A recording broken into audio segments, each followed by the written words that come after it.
السلام عليكم ورحمة الله وبركاته. إن الحمد لله نحمده ونستعينه ونستغفره ونعوذ بالله من شرور أنفسنا ومن سيئات أعمالنا. من يهده الله فلا مضل له ومن يضلل فلا هادي له. وأشهد أن لا إله إلا الله وأشهد أن محمدا عبده ورسوله. أما بعد فقد قال الله تعالى في القرآن العظيم والفرقان المجيد: فأعوذ بالله من الشيطان الرجيم. بسم الله الرحمن الرحيم. يا أيها الذين آمنوا اتقوا الله حق تقاته ولا تموتن إلا وأنتم مسلمون. يا أيها الذين آمنوا اتقوا ربكم الذي خلقكم من نفس واحدة وخلق منها زوجها وبث منهما رجالا كثيرا ونساء واتقوا الله الذي تساءلون به والأرحام إن الله كان عليكم رقيبا. قال النبي صلى الله عليه وسلم: إن أصدق الحديث كتاب الله وأحسن الهدي هدي محمد صلى الله عليه وسلم وشر الأمور محدثاتها وكل محدثة بدعة وكل بدعة ضلالة وكل ضلالة في النار. வானங்களையும் பூமியையும் படைத்து பரிபாலிக்கக்கூடிய அல்லாஹ்விற்கு எல்லா புகழும். அந்த ஏக இறைவனின் சாந்தியும் சமாதானமும் சத்திய தூதகர் சன்மார்க்க போதகர் மாபெரும் மனிதர் முஹம்மது நபி ஸல்லல்லாஹு அலைஹி வஸல்லம் அவர்களின் மீதும் அவர்களது சொல் செயல் அங்கீகாரத்தை எழுதவராமல் பின்பற்றி வாழ்ந்து மரணித்த உத்தம சத்திய சகாபாக்கள் சகாபிய பெண்மணிகள் மீதும் உலகத்தில் வாழக்கூடிய முஸ்லிம்களான ஆண்கள் பெண்கள் அனைவர் மீதும் என்றென்றும் நின்று நிலவட்டுமாக. கண்ணியத்திற்குரிய எல்லாம் அல்ல அல்லாஹ்வின் நல்லடியார்களே, அல்லாஹ் தன்னுடைய திருமறை குர்ஆனிலே 39வது அத்தியாயம் 9வது வசனத்தில் குல் ஹல் யஸ்தவி அல்லதீன யஅலமூன வல்லதீன லா யஅலமூன். அல்லாஹ் இங்கே ஒரு முக்கியமான விஷயத்தை நமக்கு சுட்டி காட்டியிருக்கிறான். அது என்ன விஷயம் என்று சொன்னால், யாலமுன வல்லதீன லா யாலமுன். நபியே, அறிந்தவர்களும் அறியாதவர்களும் சமமாவார்களா? கற்றவர்களும் கல்லாதவர்களும் சமமாவார்களா என்கின்ற ஒரு கேள்வியை அல்லாஹ் முன்வைக்கிறான். இதன் மூலமாக அல்லாஹ் நமக்கு எதை உணர்த்தி இருக்கிறான் என்று சொன்னால், கற்றவரும் கல்லாதவரும் சமமாக மாட்டார்கள். கற்றவருடைய தகுதிகள் என்பது வேறு, கல்லாதவருடைய தகுதிகள் என்பது வேறு. அறிவுடையவர்களுடைய தகுதிகள் உயர்ந்த இடத்தில் இருக்கக்கூடியது. அறிவில்லாதவர்களை விட அறிவுடையவர்கள் சிறந்தவர்கள் என்பதை அல்லாஹ் இந்த வசனத்தின் மூலமாக நமக்கு புரிய வைக்கிறார். இது மட்டும் இல்லாமல் நீங்கள் திருமறை குர்ஆனுடைய நிறைய வசனங்களை எடுத்து பார்த்தீர்கள் என்று சொன்னால், அதில் கல்வியினுடைய சிறப்புகளை அல்லாஹ் நிறைய பட்டியலிட்டு நமக்கு சொல்லி காட்டியிருக்கிறார். முதலாக இறக்கப்பட்ட வசனம் கூட நபியே நாயகம் ஸல்லல்லாஹு அலைஹி வஸல்லம் அவர்களுக்கு அல்லாஹ் முதலாக வகை செய்தியை அறிவிக்கிறான். 40வது வயதிலே ஹிரா குகையிலே இருக்கும் பொழுது ஜிப்ரீல் அலைஹிஸ்ஸலாம் அவர்கள் மூலமாக நபியே நாயகம் ஸல்லல்லாஹு அலைஹி வஸல்லம் அவர்களுக்கு முதலாக வந்த செய்தியை, முதல் வார்த்தையை எப்படி ஆரம்பிக்கிறது என்று சொன்னால், இக்ரா, நீங்க ஓதுங்க, நீங்க படிங்க. இக்ரா பிஸ்மி ரப்பிக்கல்லதி ஹலக், படைத்த உன்னுடைய இரட்சகனுடைய திருப்பெயரை கொண்டு நீங்கள் ஓதுங்கள் என்றுதான் அல்லாஹ் அந்த வசனத்தையே ஆரம்பிக்கிறான். அந்த இக்ரா பிஸ்மி ரப்பிக்கல்லதி ஹலக் என்கின்ற அத்தியாயத்தின் முதல் 5 வசனங்கள் நபியே நாயகம் ஸல்லல்லாஹு அலைஹி வஸல்லம் அவர்களுக்கு முதலாக இறக்கப்பட்ட வகை செய்திகள். அதிலே 3 முறை இந்த கல்வி தொடர்பாக ஓதுங்க, படிங்க, அறிவை தேடிக்கொள்ளுங்கள் என்பது சம்பந்தமாக அல்லாஹ் நபியே நாயகம் ஸல்லல்லாஹு அலைஹி வஸல்லம் அவர்களுக்கு அறிவுறுத்தி இருக்கிறான் என்று சொன்னால், அவ எந்த அளவிற்கு இஸ்லாமிய மார்க்கம் அல்லாஹ் கல்வி கற்பதை நமக்கு வலியுறுத்தி இருக்கிறான். ஒரு மனிதன் முஸ்லிமாக இருக்கிறான் என்று சொன்னால், அவன் தன்னுடைய கல்வி அறிவை அதிகரித்துக் கொள்வதற்கு முயற்சி செய்ய வேண்டும். அவன் தன்னுடைய அறிவை அதிகமாக்கிக் கொள்வதற்கான முயற்சிகளில் ஈடுபட வேண்டும் என்பதைத்தான் அல்லாஹ் இந்த விஷயங்களின் மூலமாக நமக்கு உணர்த்தி காட்டியிருக்கிறான். இன்னொரு வசனம் கூட நமக்கு எல்லாருக்கும் தெரிந்த ஒரு அத்தியாயம், அர் ரஹ்மான் என்ற அத்தியாயம். அந்த அர் ரஹ்மான் அல்லமல் குர்ஆன். அல்லாஹ் எப்படி சொல்லி காட்டுகிறார்? அர் ரஹ்மான் அளவற்ற அருளாளன். அவனுடைய அளவற்ற அருள் எப்படிப்பட்டதாக இருந்தது என்று சொன்னால், அல்லமல் குர்ஆன், குர்ஆனை உங்களுக்கு கற்றுத்தந்தான். அல்லாஹ்வுடைய வார்த்தையை பாருங்க. அல்லாஹ் மிக பெரும் அருளாளன், அல்லாஹ்வுடைய அருளுக்கு ஈடு இணையே கிடையாது. அப்படிப்பட்ட அல்லாஹ்வுடைய அருளில் முதல் இடத்தில் அல்லாஹ் எதை சுட்டி காட்டியிருக்கிறான்? அல்லாஹ் எப்படிப்பட்ட அருளாளன் தெரியுமா? அல்லாஹ்வுடைய அருளில் முதல் இடத்தில் இருக்கக்கூடிய அருள் அல்லமகுல் குர்ஆன், குர்ஆனை உங்களுக்கு கற்றுத்தந்தேன் என்று அல்லாஹ் சொல்லி காட்டியிருக்கிறான். இப்போ திருமறை குர்ஆனை கற்றுக்கொள்வது, அதனுடைய அறிவை நம்ம பெற்றுக்கொள்வது என்பது நம்மை ஒரு உயர்ந்த இடத்தில் வைக்கும், நம்மை ஒரு சிறந்த இடத்தில் வைக்கும் என்பதை தான் அல்லாஹ் சொல்லி காட்டியிருக்கிறான். அப்போ கல்வியை கற்றுக்கொள்ளக்கூடியவர்களாக, அறிவை தேடிக்கொள்ளக்கூடியவர்களாக ஒவ்வொரு முஸ்லிமும் இருக்க வேண்டும். அதனால நபியே நாயகம் ஸல்லல்லாஹு அலைஹி வஸல்லம் அவர்கள் சொல்லி காட்டியிருக்கும் பொழுது, கல்வியை தேடுவது ஒவ்வொரு முஸ்லிமின் மீதும் கட்டாய கடமை. எப்படிப்பட்ட வார்த்தையை ரசூலுல்லாஹ் பயன்படுத்துகிற, கட்டாய கடமை என்று சொல்றாங்க. கல்வியை தேடுக என்று கூட சொல்லலை. கல்வியை தேடுவது உங்களுடைய சிறப்பை அதிகரிக்கும் என்று கூட ஊக்கப்படுத்தலை. நபியே நாயகம் ஸல்லல்லாஹு அலைஹி வஸல்லம் எப்படிப்பட்ட வார்த்தையை பயன்படுத்தி இருக்கிறார்கள் என்று சொன்னால், கல்வியை தேடுவது ஒவ்வொரு முஸ்லிமின் மீதும் கட்டாய கடமை என்கின்ற வார்த்தையை நபியே நாயகம் ஸல்லல்லாஹு அலைஹி வஸல்லம் அவர்கள் பயன்படுத்தி இருக்கிறார்கள் என்று சொன்னால், அப்போ கல்வி என்பது ஒரு முஸ்லிமிற்கு இருக்க வேண்டிய மிக முக்கியமான ஒரு பண்பு. ஒரு முஸ்லிமாக இருக்கக்கூடியவன் பிறந்தோம் வாழ்ந்தோம் இறந்தோம் என்று இருக்கக்கூடாது. அவன் தன்னுடைய வாழ்க்கையில் ஒவ்வொரு நாளையும் கல்வியை தேடிக்கொண்டு தன்னை உயர்த்தி கொள்ளக்கூடியவனாக இருக்க வேண்டும் என்பதைத்தான் அல்லாஹ் இந்த வசனத்தின் மூலமாக, நபியே நாயகம் ஸல்லல்லாஹு அலைஹி வஸல்லம் அவர்கள் தன்னுடைய பொன்மொழிகளின் மூலமாக நமக்கு வலியுறுத்தி இருக்கிறார்கள். அதில் மிக முக்கியமான விஷயம் என்னவென்று சொன்னால், கல்வி என்று எடுத்துக்கொண்டால் 3 விதமான கல்விகளை நம்ம பார்க்கலாம். ஒன்று மார்க்க கல்வி. இஸ்லாம் நமக்கு கற்றுத்தந்திருக்கக்கூடிய விஷயங்கள் இருக்குதுல்ல, அக்கீதா நம்பிக்கைகள் தொடர்பான விஷயங்கள், தொழுகை இபாதத் தொடர்பான விஷயங்கள், அஹ்லாக்குகள் நற்பண்புகள் தொடர்பான விஷயங்கள் இஸ்லாமிய மார்க்கம் நமக்கு கற்றுத்தருது. தொழுகையை நமக்கு கற்றுத்தருது, நற்பண்புகள் நல்ல நல்ல விஷயங்களை நமக்கு கற்றுத்தருது. இது போன்ற மார்க்கம் சம்பந்தப்பட்ட கல்விகள் ஒரு வகை. ரெண்டாவது உலகம் சம்பந்தப்பட்ட கல்விகள் இருக்குது. டாக்டர் படிக்கிறது, இன்ஜினியர் படிக்கிறது, இது போன்ற உலகம் சார்ந்த கல்விகள் இருக்குது. அதே போன்று தடை செய்யப்பட்ட கல்விகள் இருக்குது. மார்க்கம் சில கல்விகளை தடை செஞ்சிருக்கு. இப்போ சினிமா மியூசிக் கற்றுக்கொள்வது, இசையை கற்றுக்கொள்வது, இஸ்லாம் இசையை தடை செஞ்சிருக்குது. ஒரு மனிதன் இசையை கற்றுக்கொள்ளலாமா? கற்றுக்கொள்ளக்கூடாது. மார்க்கம் தடை செய்த இது போன்ற கல்விகள் இருக்குது. இது போன்ற கல்விகளை நம்ம படிக்கக்கூடாது. நம்ம மார்க்கம் அனுமதித்த கல்விகள் என்று எடுத்துக்கொண்டோம் என்று சொன்னால், ஒன்று மார்க்க கல்வி, ரெண்டாவது உலக கல்வி. இந்த டாக்டர், இன்ஜினியரிங் இது போன்ற கல்விகள் இது உலக கல்வியாக இருந்தாலும் அதை மார்க்கம் அனுமதித்திருக்கிறது. மார்க்க கல்வியும் இஸ்லாமிய மார்க்கம் நமக்கு ஊக்கப்படுத்தி இருக்கிறது. இதில் உயர் இந்த இடத்தில் வைத்து பார்க்கப்படக்கூடிய கல்வி எதுவென்று சொன்னால், திருமறை குர்ஆனை பற்றிய கல்வி. ஏனென்றால் மற்ற கல்விகள் இருக்குதுல்ல, இப்போ ஸ்கூலுக்கு போய் படிக்கிறோம், தமிழ் பாடத்தை படிப்போம், ஆங்கில பாடத்தை படிப்போம், அறிவியல் படிப்போம், சமூக அறிவியல் படிப்போம், கணக்கு படிப்போம்.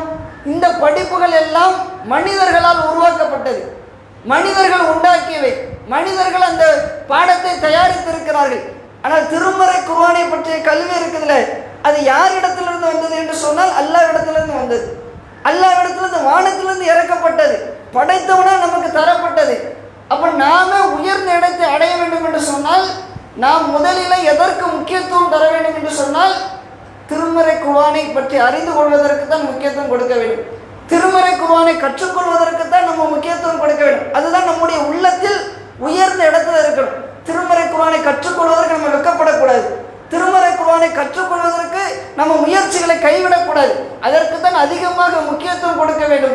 ஏனென்று சொன்னால் அது அல்லாஹ்விடத்திலிருந்து நமக்கு இறக்கப்பட்டது, அது வானத்திலிருந்து கீழ் நோக்கி நமக்கு தரப்பட்டிருக்கிறது. அதை கற்றுக்கொள்ள நாம் உயர்ந்து கொண்டே இருப்போம் என்பதை நாம் தெளிவான முறையிலே நாம் உணர்ந்து கொள்ள வேண்டும். அதனால தான் நபியே நாயகம் ஸல்லல்லாஹு அலைஹி வஸல்லம் அவர்கள் சொல்லி காட்டியிருக்கிறார்கள், ஹைருக்கும் உங்களிலே சிறந்தவர்கள் யார் என்று சொன்னால், மன் தஅல்லமல் குர்ஆன வ அல்லமஹு, யார் குர்ஆனை தாமும் கற்று அதை பிறருக்கும் கற்றுக் கொடுக்கிறாரோ அவர்தான் உங்களிலே சிறந்தவர் என்பதாக நபியே நாயகம் ஸல்லல்லாஹு அலைஹி வஸல்லம் சொல்லி காட்டியிருக்கிறாங்க. நம்ம முஸ்லிம்களாக இருக்கலாம், முஸ்லிம்கள் என்று சொன்னாலே சிறந்தவர்கள் தான். அந்த சிறந்த முஸ்லிம்களில் மிகச் சிறந்தவர்கள் யார்? ஹைருக்கும் உங்களிலே சிறந்தவர்கள்னா மூமின்களிலே சிறந்தவர்கள், முஸ்லிம்களிலே சிறந்தவர்கள் யார் என்று சொன்னால், மன் தஅல்லமல் குர்ஆன, திருமறை குர்ஆனை தான் கற்றுக்கொள்ள வேண்டும், அல்லமஹு பிறருக்கும் கற்றுக் கொடுக்க வேண்டும். இந்த நடவடிக்கையை யார் மேற்கொள்கிறாரோ அவர்தான் உங்களிலே மிக மிக சிறந்தவராக இருப்பார் என்பதை நபியே நாயகம் ஸல்லல்லாஹு அலைஹி வஸல்லம் சொல்லி காட்டியிருக்கிறாங்க. திருமறை குர்ஆனுடைய கல்வி இருக்குதுல்ல, திருமறை குர்ஆனுடைய கல்வி என்பது ரொம்ப ரொம்ப முக்கியத்துவம் வாய்ந்த கல்வி. நீங்கள் இஸ்லாமிய வரலாற்றை எடுத்து பார்த்தீர்கள் என்று சொன்னால், இஸ்லாமிய சாம்ராஜ்யம் பல்கி பெருகி விரிந்து மிக பெரும் வெற்றி அடைந்ததற்கு காரணமாக இந்த திருமறை குர்ஆனுடைய கல்வி இருப்பதை நம்மால் பார்க்க முடியும். உமர் இப்னுல் கத்தாப் ரலியல்லாஹு அன்ஹுடைய வாழ்க்கை வரலாறு எடுத்து பாருங்கள். இரண்டாம் ஹலீஃபாவாக உமர் ரலியல்லாஹு அன்ஹு அவர்கள் இருந்தாங்க. உமர் அலியுடைய ஆட்சி காலத்தில் தான் இஸ்லாமிய சாம்ராஜ்யம் ரோம் பாரசீகம் என்று பல்வேறு எல்லைகளை கடந்து சென்றது. உமர் ரலியல்லாஹு அன்ஹு அவர்கள் எந்த எந்த தேசங்களை எல்லாம் வெற்றி கொள்கிறார்களோ, ரோமை வெற்றி கொண்டால், ஷாமை வெற்றி கொண்டால், எந்த பகுதியை வெற்றி கொண்டாலும் உமர் அலி அத்தைய பகுதியில் இருக்கக்கூடிய ஆளுநர்களுக்கு உடனடியாக கடிதம் எழுதுவார். இந்த பகுதிக்கு நீங்கள் ஒரு பள்ளிவாசலை நிர்மாணம் செய்யுங்கள், அந்த பள்ளிவாசலுக்கு ஒரு ஆசிரியரை நிர்மாணம் செய்யுங்கள், திருமறை குர்ஆனை கற்றுக் கொடுப்பதற்காக ஒரு ஆசிரியரை நிர்மாணம் செய்யுங்கள் என்கின்ற கடிதத்தை எழுதக்கூடிய ஒரு வழக்கத்தை வைத்திருந்தார்கள். வரலாற்றை நம்ம எடுத்து பார்த்தோம் என்று சொன்னால், உமர் இப்னுல் கத்தாப் ரலியல்லாஹு அன்ஹு அவருடைய ஆட்சி காலத்தில் மட்டும் கிட்டத்தட்ட 12,000 ஜும்மா மசூதிகள் கட்டப்பட்டிருக்கிறது. உமர் அலி சும்மா வெற்றி பெறலை. ஒவ்வொரு பகுதிக்கும் படையெடுத்து சென்று அந்த பகுதிகளை வெற்றி கொள்வதோடு உமர் அலி நின்று விடவில்லை. உமர் அலியுடைய ஆட்சி ஏன் மிகச்சிறந்த ஒரு ஆட்சியாக இருந்தது என்று சொன்னால், உமர் ரலியல்லாஹு அன்ஹு அவர்கள் எந்த பகுதியை வெற்றி கொண்டாலும் அந்த பகுதிக்கு முதலாக பள்ளிவாசலை நிர்மாணம் செய்து அந்த பள்ளிவாசலில் திருமறை குர்ஆனுடைய கல்வியை கற்றுக் கொடுப்பதற்காக ஆசிரியர்களை நியமனம் செஞ்சிருக்கிறாங்க. உமர் ரலியல்லாஹு அன்ஹு அவர்கள் ஒவ்வொரு பகுதிக்கும் வரலாறு எடுத்து பார்த்தீர்கள் என்று சொன்னால், ஷாம் பிரதேசத்திற்கு மட்டும் 4 நபித்தோழர்களை அங்குள்ள மக்களுக்காக இந்த திருமறை குர்ஆனை கற்றுக் கொடுக்க வேண்டும் என்பதற்காக 4 நபித்தோழர்களை அனுப்பி வச்சாங்க. நீ அங்குள்ள மக்களுக்கு திருமறை குர்ஆனை கற்றுக் கொடுங்க. எல்லா பகுதிக்கும் எந்தெந்த பகுதிகளில் எல்லாம் வெற்றி கொள்ளப்பட்டதோ அத்தனை பகுதிகளுக்கும் மார்க்க பிரச்சாரத்தை செய்வதற்காக, திருமறை குர்ஆனை கற்றுக் கொடுக்க வேண்டும் என்பதற்காக இது போன்ற ஆலிம்களை, நபித்தோழர்களை சேர்ந்த ஆலிம்களை அனுப்பக்கூடியவர்களாக உமர் ரலியல்லாஹு அன்ஹு இருந்தாங்க. அதனால தான் அவருடைய ஆட்சி காலம் என்பது மிகச்சிறந்த ஒரு பொற்காலமாக விளங்கியது. மிக இன்றைய வரைக்கும் காஃபிர்கள் கூட உமர் அலியுடைய ஆட்சியை புகழ்ந்து பேசுவதற்கு அது ஒரு மிக முக்கியமான காரணமாக இருந்தது. அப்போ அந்த அடிப்படையில் திருமறை குர்ஆனை கற்றுக்கொள்ள வேண்டும் என்பது ரொம்ப ரொம்ப அவசியமான ஒன்று. நபிகள் நாயகம் ஸல்லல்லாஹு அலைஹி வஸல்லம் அவர்கள் திருமறை குர்ஆனை கற்றுக்கொள்வதற்கு நிறைய முக்கியத்துவத்தை நமக்கு என்ன செஞ்சிருக்கிறாங்க, சொல்லி தந்திருக்கிறாங்க. எந்த அளவிற்கு நபிகள் நாயகம் ஸல்லல்லாஹு அலைஹி வஸல்லம் சொல்லி தருகிறார்கள் என்று சொன்னால், நம்ம எல்லாருக்கும் தெரியும் ஆதம் அலைஹிஸ்ஸலாமுடைய வரலாறு. ஆதம் அலைஹிஸ்ஸலாமுடைய வரலாறை தெரிந்து கொள்ளாத மக்கள் யாருமே இருக்க மாட்டோம். ஆதம் அலைஹிஸ்ஸலாம் அவர்களையும் ஹவ்வா அலைஹிஸ்ஸலாம் அவர்களையும் அல்லாஹ் சொர்க்கத்தில் அனுப்பினார். அவங்களுக்கு இட்ட ஒரே கட்டளை, ஒரு மரத்தை மட்டும் நெருங்காதீங்க, அந்த மரத்தில் உள்ள பழத்தை சாப்பிடாதீங்க என்ற கட்டளை அல்லாஹ் சொன்னான். ஆனால் இப்லீஸ் என்பவன் ஆதம் அலைஹிஸ்ஸலாம் அவர்களையும் ஹவ்வா அலைஹிஸ்ஸலாம் அவர்களையும் வழிகெடுக்க வேண்டும் என்பதற்காக அந்த 2 பேரிடத்திலும் சில ஆசை வார்த்தைகளை ஊட்டினான். என்ன ஆசை வார்த்தைகளை ஊட்டினான் என்று சொன்னால், சொன்ன ஆதமே, இந்த மரத்துக்கு பக்கத்தில் நீங்கள் போகாதீங்க என்று அல்லாஹ் உங்களுக்கு தடை செஞ்சிருக்கிறான்ல. ஏன் தடை செய்தான் என்று சொன்னால், நீங்கள் இந்த மரத்தில் உள்ள பழத்தை சாப்பிட்டீர்கள் என்று சொன்னால் நீங்கள் மலக்காக மாறிவிடுவீர்கள், உயர்ந்த இடத்திற்கு சென்று விடுவீர்கள், மலக்குடைய அந்தஸ்து உங்களுக்கு கிடைத்துவிடும். அதனால்தான் அல்லாஹ் உங்களுக்கு தடை செஞ்சிருக்கிறான். நீங்கள் மலக்குடைய அந்தஸ்துக்கு போயிடக்கூடாது, நீங்கள் மனிதர்களாகவே இருக்க வேண்டும் என்பதற்காகத்தான் இந்த பழத்தை சாப்பிடக்கூடாது என்று அல்லாஹ் உங்களுக்கு தடை செஞ்சிருக்கிறான். அதனால் நீங்கள் தைரியமாக இந்த பழத்தை சாப்பிடுங்க, நீங்கள் மலக்கா மாறிடலாம் என்ற ஆசை வார்த்தையை கூட்டுறான். உடனே ஆதம் அலைஹிஸ்ஸலாம் அவர்களுக்கு ஆசை வந்துடுது. மலக்கா மாறினா சாதாரண ஒரு விஷயமா, எவ்வளோ பெரிய சிறப்பு, மலக்குடைய அந்தஸ்து கிடைப்பது என்பது மிகச்சிறந்த ஒரு சிறப்பு. ஆனால் நமக்கு மலக்குடைய அந்தஸ்து கிடைக்க வேண்டும் என்கின்ற ஒரு ஆசையின் காரணத்தினால் அல்லாஹ்வுடைய கட்டளையை மீறி தடை செய்யப்பட்ட பழத்தை எடுத்து சாப்பிட்றாங்க. இது ஆதம் அலைஹிஸ்ஸலாமுடைய வரலாற்றிலிருந்து அல்லாஹ் தன்னுடைய திருமறை குர்ஆனில் சொல்லித்தரக்கூடிய விஷயம். ஆனால் நபிகள் நாயகம் ஸல்லல்லாஹு அலைஹி வஸல்லம் சொல்கிறாங்க, மனிதர்களாக இருக்கக்கூடிய நாம் மலக்குகளுடைய தரத்தை அடையலாமா? மலக்குகளோடு சேர்ந்து இருக்கக்கூடிய ஒரு வாய்ப்புகளை நம்மால் பெற்றுக்கொள்ள முடியுமா? ரசூலுல்லாஹ் சொல்றாங்க, உங்களால் பெற்றுக்கொள்ள முடியும். ஆதம் நபி வழிகட்டது எதுக்காக? எந்த ஒரு ஆசையினால் ஆதம் நபி வழிகட்டு போனாங்க? மலக்குடைய தரத்தை அடைந்து விட வேண்டும் என்கின்ற ஒரு ஆசையின் காரணமாகத்தான் வழிகட்டு போனார்கள்.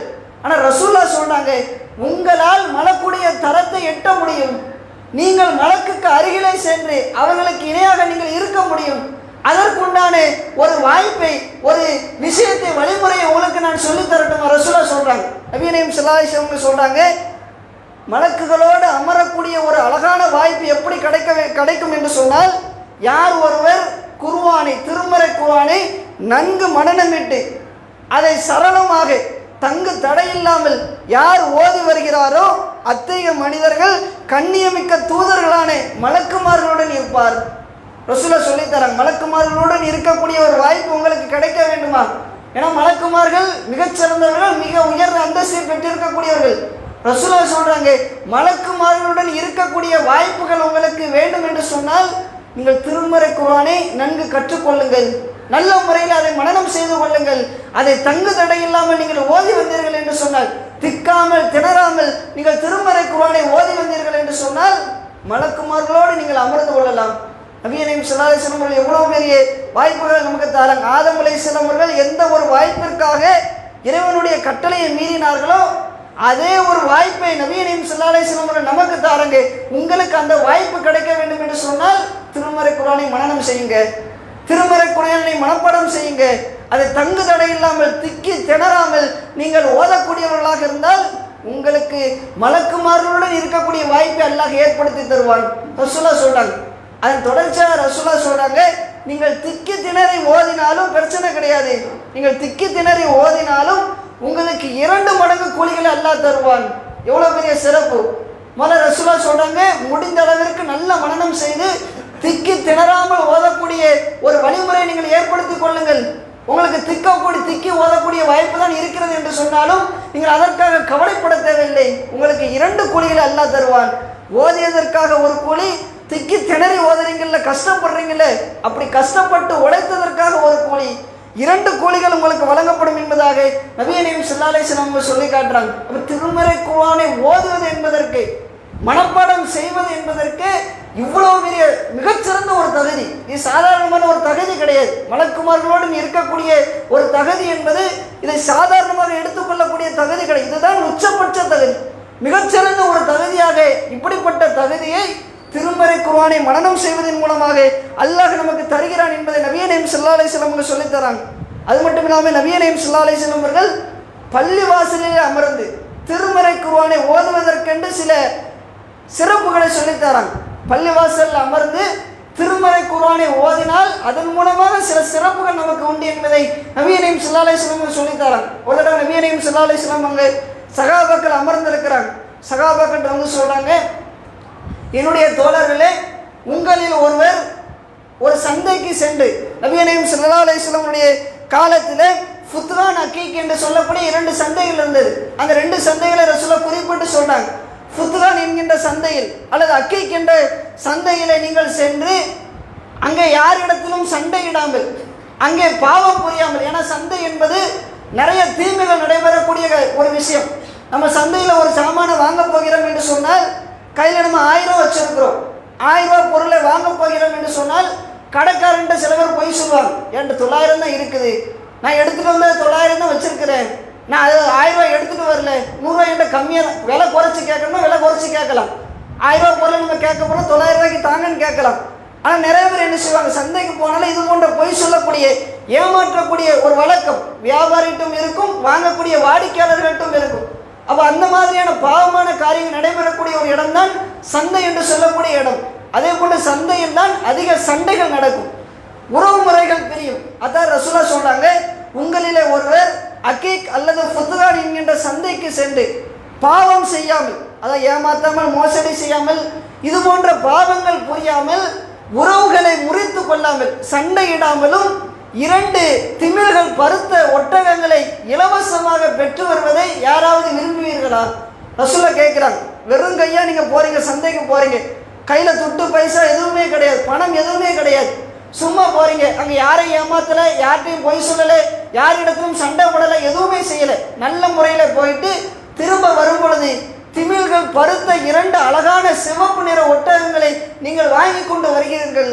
இப்படிப்பட்ட நிலைமைகள் உங்களுக்கு இருப்பது உங்களுக்கு விருப்பத்திற்குரியதாக இருக்குமா? இதை நீங்கள் ஆசைப்படுவீர்களா என்று சொல்லி கேட்கிறாங்க. சகாபாக்கெல்லாம் சொல்றாங்க, அல்லாஹ்வுடைய தூதரே, இது யாருக்கு தான் பிடிக்காது? சும்மா போயிட்டு 2 திமில்கள் பருத்த ஒட்டகம், சாதாரண ஒட்டகம் கிடைத்தாலே சிறப்பு, திமில்கள் பருத்த 2 ஒட்டகம் கிடைப்பது என்பது மிகச் சிறப்பு. இதை நாங்கள் எல்லாருமே விரும்பத்தான் செய்வோம், யாருமே இதை வெறுக்க மாட்டோம் என்று சொல்றாங்க. உடனே நபி ஸல்லல்லாஹு அலைஹி வஸல்லம் சொல்றாங்க, உங்களிலே ஒருவர் காலையிலே அல்லது மாலையிலே பள்ளிவாசலிற்கு சென்று 2 திருமறை குர்ஆனுடைய வசனங்கள், அத்தியாயங்கள் இல்லை, ரசூலுல்லாஹ் எப்படிப்பட்ட வார்த்தைகளை சொல்றாங்க? பள்ளிவாசலுக்கு காலையில் அல்லது மாலையில் சென்று திருமறை குர்ஆனுடைய 2 வசனங்களை யார் ஓதி வருகிறாரோ அவர் 2 திமில்கள் பருத்த ஒட்டகங்களை பெற்றுக்கொண்டவரை விட சிறந்தவராக இருப்பார். 3 திருமறை குர்ஆன் வசனங்களை ஓதினால் 3 ஒட்டகங்களை பெற்றதற்கு அது சமமாக இருக்கும். 4 திருமறை குர்ஆனுடைய வசனத்தை ஓதினால் 4 திமில்கள் பருத்த ஒட்டகங்களை பெற்றதற்கு சமமாக இருக்கும் என்பதாக நபிகள் நாயகம் ஸல்லல்லாஹு அலைஹி வஸல்லம் சொல்லி காட்டியிருக்கிறாங்க. எவ்வளோ பெரிய நன்மைகள் நமக்கு கிடைக்கும். நபிகள் நாயகம் ஸல்லல்லாஹு அலைஹி வஸல்லம் அவர்கள் பள்ளிவாசலிற்கு வந்து பள்ளிவாசலிலே அமர்ந்து திருமறை குர்ஆனை ஓதுவதற்கு இவ்வளோ பெரிய சிறப்புகளை சொல்லி காட்டியிருக்கிறாங்க. இன்னொரு ஹதீஸில் நபிகள் நாயகம் ஸல்லல்லாஹு அலைஹி வஸல்லம் அவங்க சொல்லி காட்டும் பொழுது, அல்லாஹ்வுடைய பள்ளிவாசல்களிலே ஒரு பள்ளிவாசலில் மக்கள் கூடி, பள்ளிவாசல் இருக்கிறதுல அல்லாஹ்வுடைய பள்ளிவாசலில் ஒரு பள்ளிவாசலிலே மக்கள் கூடி அல்லாஹ்வுடைய வேதமான திருமறை குர்ஆனை ஓதி தங்களுக்கு மத்தியில் ஓதி காட்டி ஒரு குழுவாக சேர்ந்து ஒரு 5 பேர் 10 பேர் சேர்ந்து பள்ளிவாசலிலே வந்து அமர்ந்து ஒருத்தர் இன்னொருத்தர் ஓதி ஓதி காட்டுறது, இது போன்ற திருமறை குர்ஆனை ஓதி காட்டினார்கள் என்று சொன்னால் அவர்களுக்கு அல்லாஹ்வுடைய அமைதி அல்லாஹ்வுடைய அருள் இறங்காமல் இருக்காது. ரசூலுல்லாஹ் சொல்றாங்க, அப்படி யாரெல்லாம் 10 பேர் ஓதினார்கள் என்று சொன்னால் 10 பேர் சுற்றி அமர்ந்து கொண்டு ஒருவர் இன்னொருவருக்கு திருமறை குர்ஆனை ஓதி காட்டி ஒரு வழக்கத்தை ஏற்படுத்தி கொண்டார்கள் என்று சொன்னால் அவர்களுக்கு அல்லாஹ்வுடைய அமைதி இறங்கும், அல்லாஹ்வுடைய அருள் இறங்கும். அருள் இறங்காமல் இருக்காது என்று நபிகள் நாயகம் ஸல்லல்லாஹு அலைஹி வஸல்லம் அவங்க சொல்லி காட்டிவிட்டு, மலக்குமார்கள் அவர்களை சூழ்ந்து கொள்வார்கள்.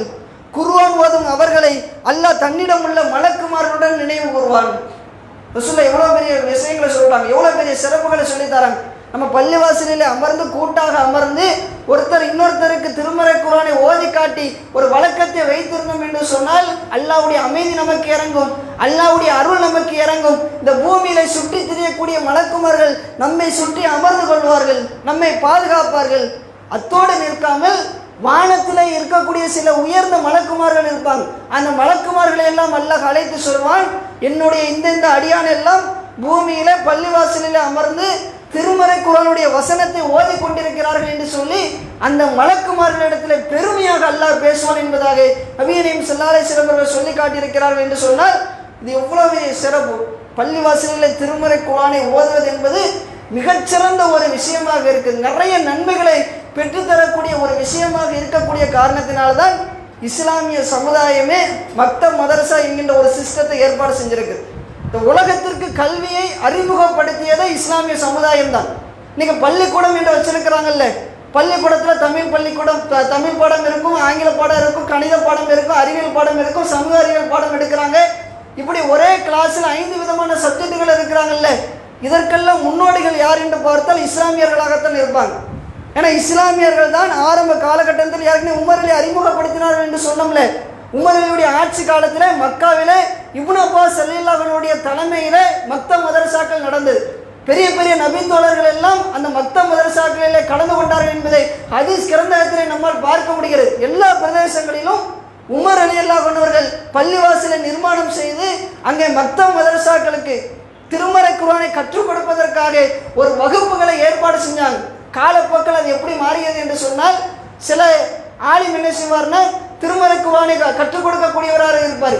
சில ஆலிம் என்ன செய்வார் என்று சொன்னால் ஹதீஸ்களை கற்றுக் கொடுக்கக்கூடியவராக இருப்பார். இன்னும் சில ஆலிம்கள் என்ன செய்வார்னா ஃபிக்ஹ் சட்டதிட்டங்களை கற்றுக் கொடுக்கக்கூடியவர்களாக இருப்பாங்க. இப்படி ஒரே பள்ளிவாசலில் 4-5 பிரிவாக பாடங்கள் நடத்தப்பட்டு வந்தது. அப்படி காலங்கள் செல்ல செல்ல இஸ்லாமிய சாம்ராஜ்யத்தில் பள்ளிவாசல் என்ன செய்கிறாங்க என்று சொன்னால் இப்படி தனித்தனி வகுப்புகளாக நடப்பதற்கு பதிலாக ஒரே வகுப்புகளாக ஒன்றாக சேர்த்து ஒரே வகுப்பில் திருமறை குர்ஆனை பற்றியும் நபிமொழிகளை பற்றியும் ஃபிக்ஹ் சட்டங்களை பற்றியும் சொல்லிக் கொடுத்தால் என்ன என்று சொல்லி அதை ஆரம்பித்தாங்க. அதன் பிறகுதான் ஐரோப்பியாவை சேர்ந்தவர்களுக்கு ஒரு மண்டையில் ஒரு புலப்படுது, நாம் இப்படி தனித்தனியாக தமிழ் பாடம் தனியாக, கணக்கு பாடம் தனியாக, அறிவியல் பாடம் தனியாக என்று தனித்தனியாக எடுப்பதற்கு பதிலாக பள்ளிக்கூடம் என்பதை ஏற்பாடு செய்து ஒரே பள்ளிக்கூடத்தில் 5 பாடங்களையும் சொல்லிக் கொடுத்தால் சிறப்பாக இருக்குமே என்று சொல்லிதான் அதன் பிறகுதான் இந்த கல்வி சிஸ்டமை ஏற்பாடு செஞ்சாங்க. இதற்கெல்லாம் அடித்தளமாக இருந்தது இந்த மக்தப் மதரசா தான். இஸ்லாமிய சமுதாயம் இந்த உலகத்திற்கு நிறைய அருட்கொடைகளை வழங்கியிருக்குது, நிறைய விஷயங்களை இந்த உலகத்திற்கு கற்றுக் கொடுத்திருக்கிறது.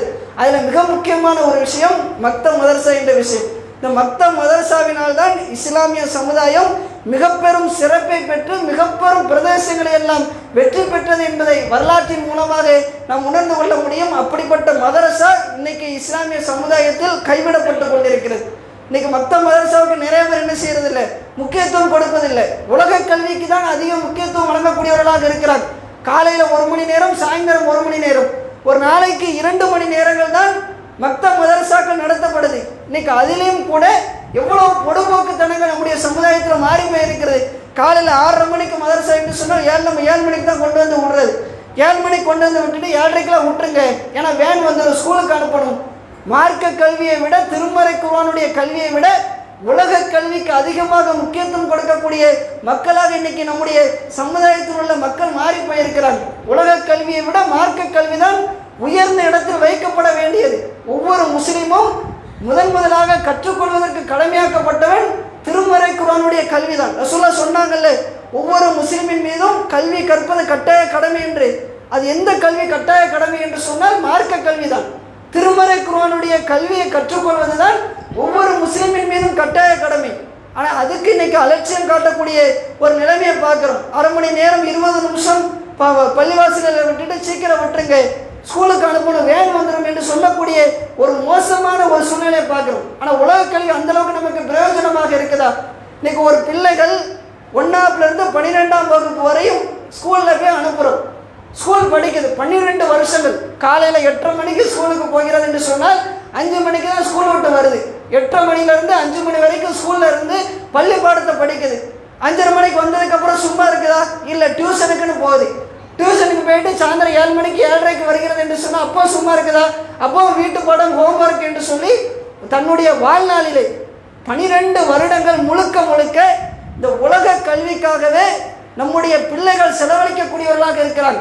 இந்த அளவிற்கு கல்வி கற்றிருந்தால் அதற்கான பிரயோஜனம் இருக்கணும்ல. 12ஆம் வகுப்பு முடித்த ஒரு பெண் பிள்ளையை நம்ம திருமணத்திற்காக கேட்டோம் என்று சொன்னால், உங்கள் பிள்ளை எனக்கு திருமணம் செஞ்சு வைங்க, என்னுடைய மகனுக்கு நீங்கள் திருமணம் செஞ்சு வைங்க என்று கேட்டால் இன்றைய பெற்றோர்களிடத்திலிருந்து என்ன பதில் வருது கொஞ்சம் யோசிச்சு பாருங்க. அவன் இப்போ தான் 12ஆம் முடிச்சிருக்கிறான், அவளுக்கு மெச்சூரிட்டியே கிடையாது, அதுக்கு பக்குவமே கிடையாது, சின்ன பிள்ளை. 12 வருடமாக படித்த ஒரு பிள்ளைக்கு பக்குவம் இல்லை என்று சொன்னால் அந்த படிப்பு எதுக்கு? படிப்பு வேணாம் என்று சொல்லலை, உலக கல்வி படிக்க வேண்டாம் என்று சொல்லலை. நாம் படிக்கக்கூடிய படிப்பு, கல்வி நமக்கு பிரயோஜனமாக இருக்கும். இன்னைக்கு நிறைய பேர் இன்ஜினியரிங் படித்து கொண்டு வேலை இல்லாமல் இருக்கக்கூடிய காட்சியை பார்க்குறோம். இன்ஜினியரிங் படிச்சுட்டு வேலைக்கு போனா படித்ததுக்கு வேலைக்கும் சம்பந்தம் இல்லாமல் இருக்கிறது என்று அதை குற்றம் சாட்டக்கூடிய ஒரு நிலையில் தான் நிறைய பேர் இருக்கிறாங்க. இதெல்லாம் நமக்கு எதை உணர்த்தி இருக்கிறது என்று சொன்னால், ஏன் படிக்கிறோம், எதுக்கு படிக்கிறோம் என்று தெரியாமலே எல்லாரும் படிக்கிறாங்க, அதனால் நானும் படிக்கிறேன். எல்லாரும் தன்னுடைய பிள்ளைகளை படிப்பதற்காக பள்ளிக்கூடத்துக்கு அனுப்புகிறாங்க, அதனால் நானும் அனுப்புகிறேன், அதனால் மதரசாவை என்ன செய்கிறேன், நான் துச்சமாக கருதுகிறேன் என்று பிறரை பார்த்து வாழக்கூடியவர்களாக இன்னைக்கு நிறைய பேர் மாறி போயிருக்கிறார்கள். அதில் நாமும் ஒருத்தராக மாறி போய்விடக்கூடாது. நமக்கு இந்த உலகமும் முக்கியம், மறுமையும் முக்கியம். அல்லாஹ் தன்னுடைய திருமறை குர்ஆனில் ரப்பனா ஆத்தினா ஃபித் துன்யா ஹஸனா வ ஃபில் ஆখিরাতি ஹஸனா, இந்த உலகத்திலும் யா அல்லாஹ் நன்மையை தா, மறுமையிலும் யா அல்லாஹ் எனக்கு நல்லதை தா என்று கேட்குமாறு தான் நமக்கு கட்டளையிட்டு இருக்கிறார். இந்த உலகத்தை புறக்கணிக்குமாறு இஸ்லாமிய மார்க்கம் சொல்லலை. அதே போன்று இந்த உலகத்திற்காக நம்ம மறுமையை புறக்கணிச்சிடக்கூடாது. திருமறை குர்ஆனுடைய கல்வியை நாம் என்னைக்கு என்ன செஞ்சிடக்கூடாது, புறக்கணித்து விடக்கூடாது. நம்முடைய பிள்ளைகள் எந்த அளவிற்கு திருமறை குர்ஆனை கற்றுக்கொள்வதற்காக நாம் முயற்சி எடுக்க முடியுமோ அந்த அளவிற்கு முயற்சி எடுக்கக்கூடியவர்களாக இருக்க வேண்டும். மற்ற மதரசாக்களுக்கு எந்த அளவிற்கு நாம் முக்கியத்துவம் வழங்க வேண்டுமோ அந்த அளவுக்கு முக்கியத்துவம் வழங்கக்கூடிய மக்களாக இருக்க வேண்டும். அப்படிப்பட்ட மக்களாக எல்லாம் நம் அனைவரையும் ஆக்காத புரிவான என்று கேட்டு என்னுடைய இந்த முதல்வருடைய முடிவு செய்கிறேன். வாக்கு தவணம் என்கிறார்கள். அஸ்ஸலாமு அலைக்கும் வரஹ்மத்துல்லாஹி வபரகாத்துஹு. கண்ணியத்திற்குரிய எல்லாம் வல்ல அல்லாஹ்வின் நல்லடியார்களே, நாம் நம்முடைய பிள்ளைகளுக்கு லட்சக்கணக்கான ரூபாயை வாரிசு சொத்தாக விட்டு செல்வதை விட அவர்களை சிறந்த மார்க்க கல்வி உள்ளவர்களாக, சிறந்த இஸ்லாமிய பண்பின் அடிப்படையில் வளர்க்கக்கூடியவர்களாக விட்டு செல்வது தான் நமக்கு மிகச்சிறந்தது என்பதை நாம் விளங்கிக் கொள்ள வேண்டும். அந்த அடிப்படையில் நாம் நம்முடைய பிள்ளைகளுடைய திருமறை குர்ஆனுடைய கல்வியை பெற்றுக்கொள்வதற்கு எந்த நேரத்தில் என்ன செஞ்சிடக்கூடாது, தயக்கம் காட்டிடக்கூடாது. இதில் அதிகமான முக்கியத்துவத்தை நம்ம வழங்கக்கூடியவர்களாக இருக்க வேண்டும். அந்த அடிப்படையில் நம்முடைய கிளையின் சார்பாக மக்தப் மதரசா 6:30 மணிக்கு நடந்துக்கிட்டு இருந்துச்சு. இப்போ நிறைய பேர் ஸ்கூலுக்கு போகணும், சீக்கிரமாக விட்டுருங்க என்று கேட்ட காரணத்தினால் 6 மணியிலிருந்து மதரசாவை ஆரம்பிக்கலாம் என்று என்ன செஞ்சிருக்கிறோம், முடிவு செஞ்சிருக்கிறோம். அந்த அடிப்படையில் பெற்றோர்களாக இருக்கக்கூடியவர்கள் சிரமம் பார்க்காமல் ஃபஜருக்கு எழுந்து நம்முடைய பிள்ளைகளையும் ஃபஜருக்கு எழுப்பி அவர்களை சிறந்த முறையில் அலங்கரித்து விட்டு, ஏன்னா மார்க்க கல்வியை கற்றுக்கொள்வதற்காக திருமுறை குர்ஆனை கற்றுக்கொள்வதற்காக வருகிறார்கள். மலக்குமார்களோடு இருக்கக்கூடிய ஒரு பாக்கியத்தை பெறுவதற்காக வரக்கூடிய காரணத்தினால் நாம் நம்முடைய பிள்ளைகளை 6 மணிக்கு முன்பாக சிறந்த முறைகளை தயார் செய்து நம்முடைய மர்கஸிற்கு அனுப்பி வைக்குமாறு உங்களை அன்புடன் கேட்டுக்கொள்கிறோம். நாம் நம்முடைய பிள்ளைகளுக்கும் மற்ற மதரசாவை கற்றுக்கொள்வதிலே அதிலே சிறந்த முறையில் அமர்ந்து கற்றுக்கொள்வதற்கான ஆர்வத்தை அதிகப்படுத்தக்கூடிய மக்களாக இருக்க வேண்டும். அப்படிப்பட்ட பெற்றோர்களாக அல்லாஹ் நம் அனைவரையும் ஆக்கி அருள் புரிவானாக. அதே போன்று நாம் பெண்கள் குழு தாவாக்கள் என்பதை என்ன செஞ்சுக்கிட்டு இருந்தோம், வச்சுக்கிட்டு இருந்தோம். ஆண்கள் தாவாக்கள் செய்வது போன்று பெண்களின் மீதும் இஸ்லாம் என்ன செய்யுது, தாவா செய்வதை கடமையாக்கி இருக்குது. அந்த அடிப்படை பெண்கள் குழு தாவாவும் நமக்கு என்ன செஞ்சது, நடைபெற்றுக்கிட்டு வந்தது. கடந்த சில மாதங்களாக அந்த தாவாக்கள் விடுபட்டு போய் இப்போ நம்ம இடையில போதை விழிப்புணர்வு ஒரு பொதுக்கூட்டம் வச்சுருந்தோம், ஒரு பேரணி வச்சுருந்தோம். அதற்காக பெண்கள் குழு தாவாக்கள் இறங்கி மறுபடியும் தங்களுடைய பழைய வீரியத்தோடு அந்த பிரச்சாரத்தில் ஈடுபட்டார்கள். அவர்களுக்கு நம்முடைய கிளையின் சார்பாக நன்றியை தெரிவித்துக் கொள்கிறோம். அதே போன்று உங்களுடைய பணிகள் மேலும் மேலும் தொடர்ச்சியாக இதோடு நின்று விடாமல் தொடர்ச்சியாக நடைபெற வேண்டும் என்பதற்காக பெண்கள் குழு தாவாவிற்கான ஒரு தலைவரை தேர்ந்தெடுக்க வேண்டும். இன்ஷா அல்லாஹ் இந்த ஜும்மா முடிந்ததற்கு பிறகு, தொழுகை முடிந்ததற்கு பிறகு அதற்கான தலைவரை ஒரு பொறுப்பாளரை தேர்வு செய்யுமாறு உங்களை அன்புடன் கேட்டுக்கொண்டு இந்த உரையை முடிவு செய்கிறேன். வாஹிர்தவான் அஸ்ஸலாமு அலைக்கும்.